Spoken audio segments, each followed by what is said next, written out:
Hello everyone, welcome back to my channel IGNOU exams. ये question paper हम discuss कर रहे हैं जूलॉजी 143 कोड का प्रीवियस ईयर क्वेश्चन पेपर, जो कि हमारे पास जून 2022 सेशन का। हमने लास्ट वीडियो में क्वेश्चन नंबर 2 तक डिस्कस कर लिया था और आज हम ये क्वेश्चन नंबर 3 से डिस्कस करेंगे। जिस भी स्टूडेंट ने लास्ट वीडियो नहीं देखा है, मैं उसका लिंक डिस्क्रिप्शन में डाल दूंगी, आप वो देख लीजिएगा। तो चलिए क्वेश्चन नंबर 3 से आज स्टार्ट करते हैं। क्वेश्चन नंबर 3 क्या कह रहा है? Right a short note on any of the two of the following. इसमें कुछ टर्म्स दिए गए हैं, उनमें से किसी दो के ऊपर आपको शॉर्ट नोट लिखना है। ठीक है, फर्स्ट क्या है? Sand fly borne disease. Sand fly borne disease के ऊपर आपको एक शॉर्ट नोट लिखना है। Sand flies are small insect that are found in a tropical and subtropical regions around the world. Sand flies small type के insects हैं जो कि कहाँ मिलते हैं? ट्रॉपिकल और सब ट्रॉपिकल रीजन्स के अंदर पाए जाते हैं। They are known to transmit a variety of disease. ये वैरायटी ऑफ डिसीज को ट्रांसमिट करते हैं। Some of which can be serious और इवन फेटल। उनमें से कुछ तो सीरियस होती हैं और कुछ डेथ भी क्रिएट कर देती हैं। One of the most well known sand fly borne disease is leishmaniasis. जो सबसे ज़्यादा नॉन डिसीज है जो सैंड फ्लाई फैलाती है, उसको क्या कहते हैं? Leishmaniasis. This disease is caused by a parasite that is transmitted to human through the bite of infected sand fly. ये डिसीज एक पैरासाइट के थ्रू होती है, जो कि पैरासाइट सैंड फ्लाई के अंदर पाया जाता है, इन्फेक्टेड सैंड फ्लाई के अंदर पाया जाता है। जो इन्फेक्टेड सैंड फ्लाई के अंदर ये पैरासाइट होगा, अगर वो सैंड फ्लाई किसी ह्यूमन को काट लेती है तो वो लिशमेनियासिस को ट्रांसमिट कर देती है ह्यूमन के अंदर। Leishmaniasis can cause skin sources, fever and damage to the internal organ. जो अगर लिशमेनियासिस किसी को हो जाता है तो वो स्किन सोर्स भी कर देगा बॉडी के ऊपर, और फीवर भी होगा उसको, और उसके इंटरनल ऑर्गन तक को भी डैमेज कर देगा। In some cases it can be fatal. कुछ केसेस में तो इंसान की मौत भी हो जाती है। Another sand fly borne disease is sand fly fever. Second disease क्या है कि सैंड फ्लाई फीवर। पहला था लिशमेनियासिस, सेकेंड है sand fly fever. This disease is caused by the virus that is transmitted to the human through the bite of infected sand fly. ये भी एक infected sand fly के काटने पर ही human को होता है। सिम्टम्स क्या है इसके? Symptoms of the sand fly fever include fever. सबसे पहले सैंड फ्लाई फीवर अगर किसी को है तो उसको फीवर होगा, हेडेक होगा एंड मसल एक होगा, मसल में दर्द होगा। While the disease is usually mild and resolve on its own. ये जो डिसीज होती है वो ज़्यादा प्रभाव नहीं करती बॉडी पर, अपने आप ही ठीक हो जाता है ज़्यादातर केसेस में। It can cause severe symptoms in some people. कुछ पीपल के अंदर, कुछ लोगों के अंदर ये सीवियर सिम्टम्स भी क्रिएट कर देती है, जो ज़्यादा सेंसिटिव लोग होते हैं। Sand flies are also known to transmit bartonellosis, a bacterial infection that can cause fever, fatigue and skin lesions. जो सैंड फ्लाई है वो थर्ड क्या ट्रांसमिट करती है? बार्टोलेनियोसिस। ये एक टाइप का इन्फेक्शन है, बैक्टीरियल इन्फेक्शन है जो ह्यूमन को कर देता है। ये उसके अंदर क्या क्या सिम्टम है? फीवर होगा, फटीग होगा, थकावट होगी, स्किन में लेशंस पड़ जाएंगे। ये 3-4 टाइप के इसने डिसीज को ट्रांसमिट किया। अब इसका प्रिवेंशन क्या है? Preventing sand fly borne disease involving taking measures to avoid getting bitten by the sand fly. सबसे पहले क्या है कि सैंड फ्लाइज आपको काट ही ना पाए। खुद को इतना प्रोटेक्टिव करो कि सैंड फ्लाई ना काटें। प्रोटेक्टिव क्लोथ्स पहनिए। This includes wearing long sleeve clothes, using insect repellents. सबसे पहले क्या है? सैंड फ्लाई ना काटे कि आप फुल बाजू के कपड़े पहनो, नहीं काटेगा। सेकेंड क्या है? रेपेलेंट्स यूज करो, रेपेलेंट्स। when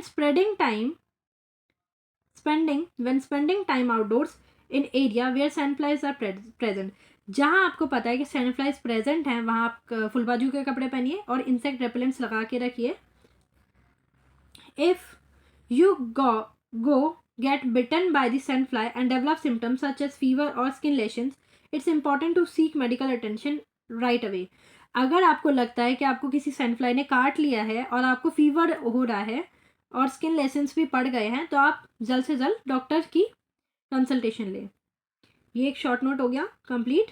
सेकंड क्या है हमारे पास, prevention and control of mosquito. Mosquito को कंट्रोल कैसे किया जा सके और प्रिवेंशन कैसे किया जा सके उस पर एक शॉर्ट नोट लिखना है। The prevention and control of mosquitoes, पहले हम हेडिंग डालेंगे, mosquitoes can be transmit disease like malaria, dengue fever and Zika virus. Mosquito क्या कर रहा है, मॉस्किटो ट्रांसमिट कर रहा है डिफरेंट टाइप की डिसीज को, जैसे कि मलेरिया, मलेरिया मॉस्किटो को काटने से होता है, डेंगू फीवर होता है, जीका वायरस भी मॉस्किटो के थ्रू ही होता है। So it's important to take steps to prevent and control them. जब इतनी सारी डिसीज हमें ट्रांसमिट कर रहा है मॉस्किटो, इसलिए हमें उनसे प्रिवेंशन और कंट्रोल लेना ज़रूरी है। उसके स्टेप्स देख लेते हैं कुछ। Remove any standing water around your home as mosquito breed in the stagnant water. जैसे कि आपको पता है कि मॉस्किटो स्टेगनेंट वाटर, रुके हुए पानी में ही अपने एग को ले करता है, इसीलिए आप कहीं भी स्टेगनेंट वाटर रहने ही ना दे। आपके आसपास आपको घर के बाहर दिख रहा है अगर रुका हुआ पानी, उसको ना रुकने दे, उसको खाली कर दे वहाँ से। This includes empty any container that can hold water like flower pot, bucket and bird bath. जैसे कि हमारे बाहर बर्ड बाथ रखा हुआ है जिसमें हम पानी बर्ड के लिए डालते हैं, बकेट है कोई, और फ्लावर पॉट है, उनके अंदर पानी अगर भरा पड़ा है उसको टाइम टू टाइम खाली करें, साफ करें। फर्स्ट ये हो गया। Second, use mosquito repellents when you are outside. जब भी आप बाहर जाएं तो मॉस्किटो रेपेलेंट यूज करें। Look for products and containing DEET और picaridin which are effected at repellent mosquito. आप वो प्रोडक्ट यूज करिए जिसके अंदर डीट हो, ताकि वो अफेक्ट करे मॉस्किटो पे, इनसे मॉस्किटो मर जाते हैं। थर्ड क्या है, wear long sleeve shirts and pants when possible to reduce exposure skin. आप लॉन्ग स्लीव के शर्ट पैंट्स पहनिए ताकि आपकी स्किन कम दिखेगी, तो वो मॉस्किटो आपको बाइट नहीं करेगा। फोर्थ क्या है, use screens on windows and doors to prevent mosquito from entering your home. आपके डोर को क्लोज करके रखिए, विंडोज के ऊपर पर्दा लगा के रखिए ताकि मॉस्किटो आपके घर के अंदर ही ना आ पाए। Repair any holes in screen और ensure that you are effective.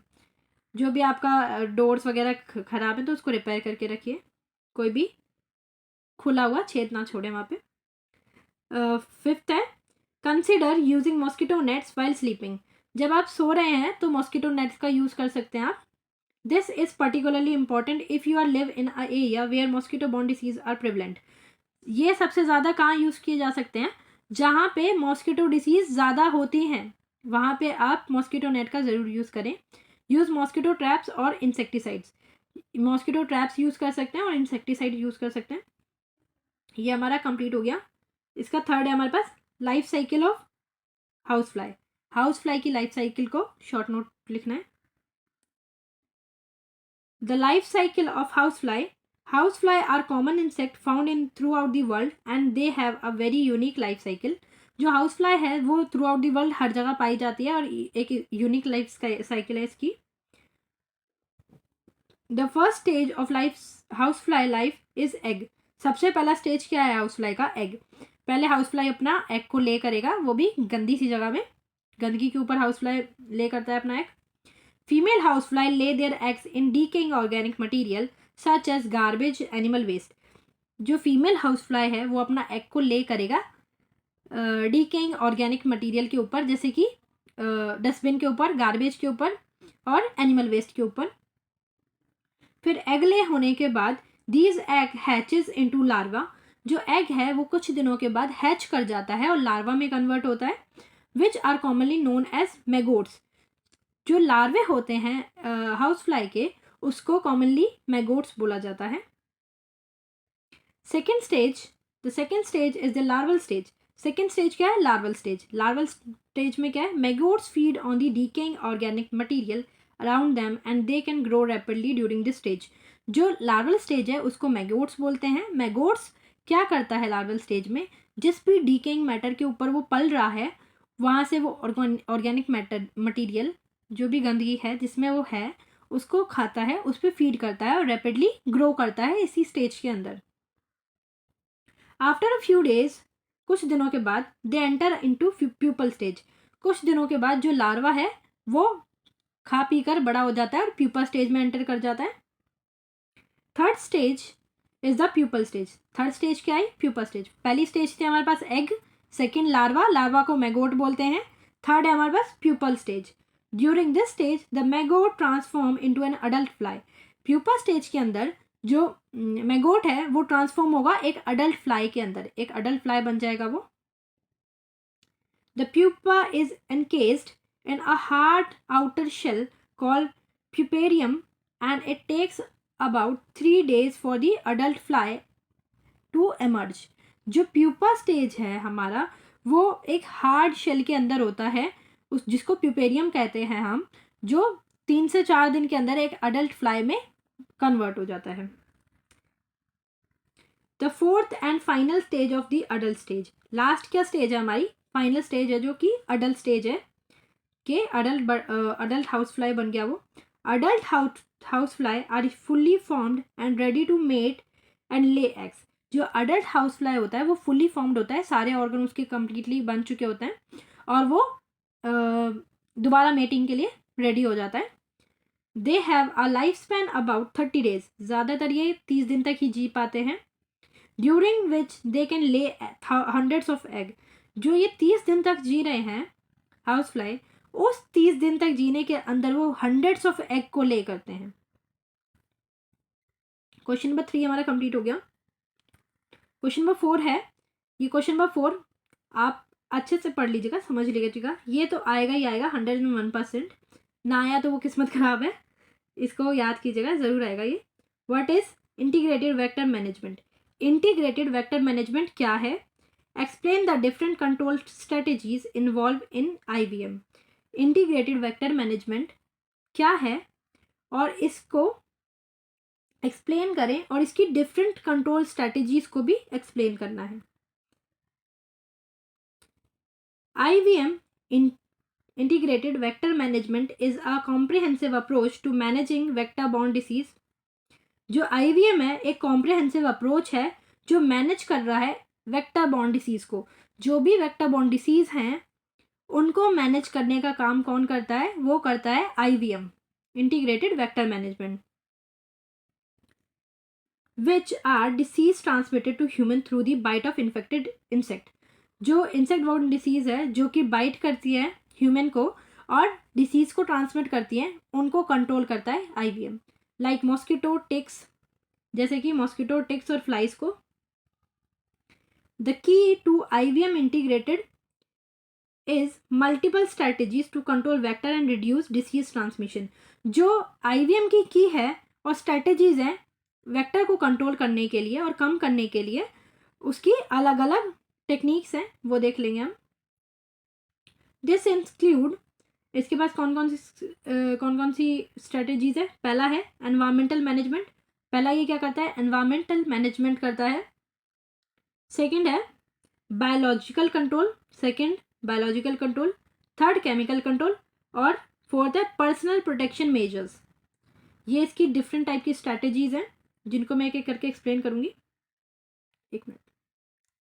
Environmental management involve reducing breeding site for vector by eliminating standing water and. जो एनवायरमेंटल मैनेजमेंट है पहली टेक्निक हमारी, उसमें क्या होता है कि जो ब्रीडिंग साइट है, जो वेक्टर जहाँ अपना ब्रीड करेगा, जहाँ वो बच्चे पैदा करेगा, उसको ही एलिमिनेट कर दिया जाए तो वो एनवायरमेंटल कंट्रोल के अंदर आ जाएगा, एनवायरमेंटल मैनेजमेंट के अंदर आ जाएगा।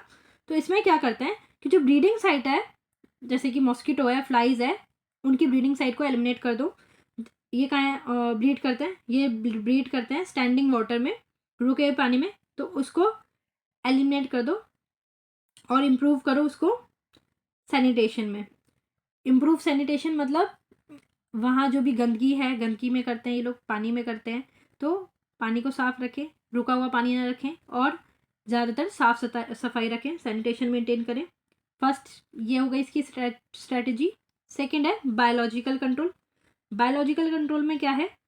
Involves using natural predators like fish और bacteria to control vector population. जो अगर ब्रीड कर भी गया तो उसके वेक्टर पॉपुलेशन के लिए हम कुछ बायोलॉजिकल कंट्रोल करेंगे, जैसे कि नेचुरल प्रेडेटर्स डाल देंगे उनके लिए। जैसे कि अगर एक गंदे पानी में या स्टेगनेंट वाटर के अंदर लार्वे हैं किसी भी मॉस्किटो के, तो उसके अंदर हम कुछ प्रेडेटर्स डालेंगे, बैक्टीरिया को डालेंगे जो उसके लार्वे को खा जाएगा, और फिश को डालेंगे। इसमें एक फिश का एग्जाम्पल याद रखें, एग्जाम्पल फिश का गम्बोशिया। गम्बोशिया एक टाइप की फिश है जो कि एग के ये इसके मॉस्किटो के लार्वों को खाती है। सेकेंड हमारा बायोलॉजिकल कंट्रोल कंप्लीट है। थर्ड हमारे पास chemical control. Chemical control involve using insecticides to kill adult vector to prevent larvae from developing. जो थर्ड है हमारे पास केमिकल कंट्रोल, उसमें क्या होता है कि हम कुछ इंसेक्टिसाइड का उपयोग करके जो अडल्ट वेक्टर हैं उनको मार देते हैं, तो प्रिवेंशन हो गया उसका। फोर्थ है हमारे पास development. Personal protection measures include, fourth है हमारे पास पर्सनल प्रोटेक्शन मेजर्स, जिसके अंदर क्या आता है, इंसेक्ट रेपेलेंट्स यूज कर सकते हैं, वियरिंग प्रोटेक्टिव क्लोथ्स। ये हम अपने पर्सनल के लिए कर रहे हैं, तो पर्सनल के लिए हम क्या करेंगे, हम खुद के लिए इंसेक्ट रेपेलेंट्स यूज कर लेंगे, फुल बाजू के कपड़े पहन लेंगे, wearing protective clothes and using bed nets का यूज कर लेंगे। IVM is a flexible approach that can be adapted to a local conditions and needed. IVM एक flexible approach है जो कि local conditions में बहुत important हो जाता है, हर जगह इसकी ज़रूरत पड़ती है। It's also a sustainable approach that can reduce reliance on chemical insecticides and promote community involvement and vector control efforts. जो ये अप्रोच है इनका, वो एक सस्टेनेबल अप्रोच है कि सभी कर सकते हैं, और इसको प्रमोट करते हैं ये लोग ताकि इंसेक्ट बॉर्न डिसीज ज़्यादा ना फैले।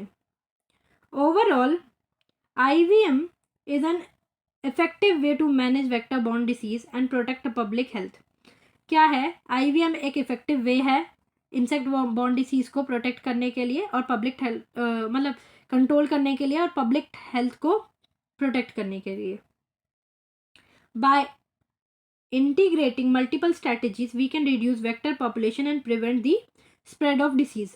अगर हम ये इंटीग्रेटेड स्ट्रैटेजीज को हम यूज करें तो हम वेक्टर को कंट्रोल कर सकते हैं और लोगों को ये इनकी डिसीज से बचा सकते हैं। क्वेश्चन नंबर 4 हमारा कंप्लीट हुआ।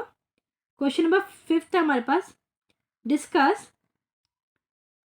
मैंने उसमें क्वेश्चन नंबर 4 में इतना बड़ा चढ़ा के नहीं लिखा, बट आप लिख सकते हैं उसमें, उसके बहुत पॉइंट बनेंगे, उतना भी लिखेंगे तो आपको फुल मार्क्स मिलेंगे। 5th हमारे पास, 5th का part first, discuss various modes of transmission of pathogens bye biological factor. Discuss various modes of transmission of pathogens bye biological vector. जो बायोलॉजिकल वेक्टर हैं वो किस किस मोड में पैथोजेंस को ट्रांसमिशन करती है, उसके बारे में लिखना है हमें। The various modes of transmission of pathogens by biological vectors. The biological vector are organisms that can transmit disease from one host to another. जो biological vector होते हैं वो vector क्या काम करते हैं कि एक host से दूसरे host तक, organism तक disease को spread करते हैं। The most common mode of transmission is through bite. Mosquitoes, ticks and flies are notorious for transmitting disease like malaria, LIMS disease and plague through their bite. क्या है सबसे most common क्या तरीका है कि जो मॉस्किटो है या फ्लाई है या टिक है, ये क्या करते हैं, अपनी बाइट, ये किसी को काट कर वो ट्रांसमिशन करते हैं डिसीज़ का। काटने पर डिसीज़ हो जाती है, स्प्रेड कर देते हैं वो, इन्फेक्टेड अगर कोई भी काट रहा है तो। These vectors are able to transmit the pathogen through their saliva which they inject into the host while feeding their blood. ये क्या करते हैं, ये जब ब्लड को सक करते हैं ह्यूमन से, ये जब ब्लड सक करते हैं ह्यूमन की बॉडी से, तो ये फीड कर रहे हैं उस पर, और वो उसी टाइम फीडिंग के टाइम अपना जो सलाइवा है, इन्फेक्टेड सलाइवा, वो ह्यूमन बॉडी के अंदर ट्रांसमिट कर देते हैं, उससे डिसीज स्प्रेड होता है। ये पहला मोड है। सेकेंड मोड क्या है, another mode of transmission is through their faecal contamination. Second क्या है, फीकल कंटामिनेशन। ये इनका जो फीकल पार्ट है, अगर उससे भी हो जाता है, मैं आगे समझाती हूँ। This occur when a vector like a fly और cockroach lands on a contaminated material and then land on a food और surface that the human comes into the contact. Second क्या है, फीकल कंटेमिनेशन। अगर जैसे कि कोई cockroach या कोई अदर फ्लाई, अगर जैसे वो किसी गंदगी जगह पर बैठ के आ रही है, यहाँ अगर गंदा मटेरियल पड़ा है, इनफेक्ट जैसे कि ह्यूमन वेस्ट है या फिर एनिमल वेस्ट है यहाँ पड़ा है, और वो उसके ऊपर से बैठ कर आ रही है कोई मक्खी, और आपके खाने वाली प्लेट में बैठ जाए और आप उसको खा जाएं, आपने नहीं देखा वो बैठ गई, तो उसने यहाँ की गंदगी उठा के यहाँ पर डाल दी, तो वो आप उससे कंटेमिनेटेड हो गए और वो आपको स्प्रेड कर जाएगा डिसीज। ये दूसरा मोड है। This can transmit disease like cholera and typhoid fever. ऐसे ही तो कॉलेरा और टाइफॉइड फीवर होता है क्योंकि हम गंदी चीज खा लेते हैं इन्फेक्टेड जगह से। Some vectors can also transmit disease through their urine और फीसेस। कुछ जो वेक्टर्स होते हैं वो अपनी यूरिन और फीसेस से भी डिसीज ट्रांसमिट करते हैं। For example, rats can transmit leptospirosis through their urine while kissing bugs can transmit Chagas disease through their faeces. जो कुछ वेक्टर्स होते हैं जो उनके यूरिन और फीसेस से भी ट्रांसमिट करते हैं डिसीज, जैसे कि रैट है, चूहा है, जो लेप्टेरियोफोसिस डिसीज है वो उसके यूरिन से होती है, ठीक है। पर जो किसिंग बग है वो चगास डिसीज को ट्रांसमिट करता है, वो किससे होता है, वो किसिंग बग के फीसेस से होता है। ये 3 टाइप के डिफरेंट ट्रांसमिशन थे, मोड थे। Finally some vectors can transmit disease through their direct contact with humans. कुछ वेक्टर्स हैं वो डायरेक्ट कॉन्टैक्ट से भी ह्यूमन को डिसीज स्प्रेड करते हैं। 3 टाइप, ये चौथा टाइप है हमारा। For example, lice can transmit typhus through their bite while body lice can transmit trench fever through contact with their, एक मिनट, इन्फेक्टेड क्लोथिंग। जो जुए होते हैं, हेड लाइस होते हैं, वो टाइफस स्प्रेड करता है, ट्रांसमिट करता है ह्यूमन को उनकी बाइट के थ्रू। जो बॉडी लाइस होता है वो ट्रांसमिट करता है ट्रेंच फीवर को डायरेक्ट कांटेक्ट करके, जैसे क्लोथ पर अगर हैं वो, तो अपना वो वहाँ पे इन्फेक्शन स्प्रेड कर देता है, वो डायरेक्ट कॉन्टेक्ट होता है। ये 4 टाइप के हमारे पास थे इनके स्प्रेड। 5th क्वेश्चन का सेकंड पार्ट है। सेकंड पार्ट हम नेक्स्ट वीडियो में करेंगे क्योंकि ये बहुत लेंथी हो जाएगा। तो चलिए नेक्स्ट वीडियो में मिलते हैं। आपको पसंद आया हुआ हो तो लाइक शेयर सब्सक्राइब, हेल्प मिले तो please support me. Thank you for watching.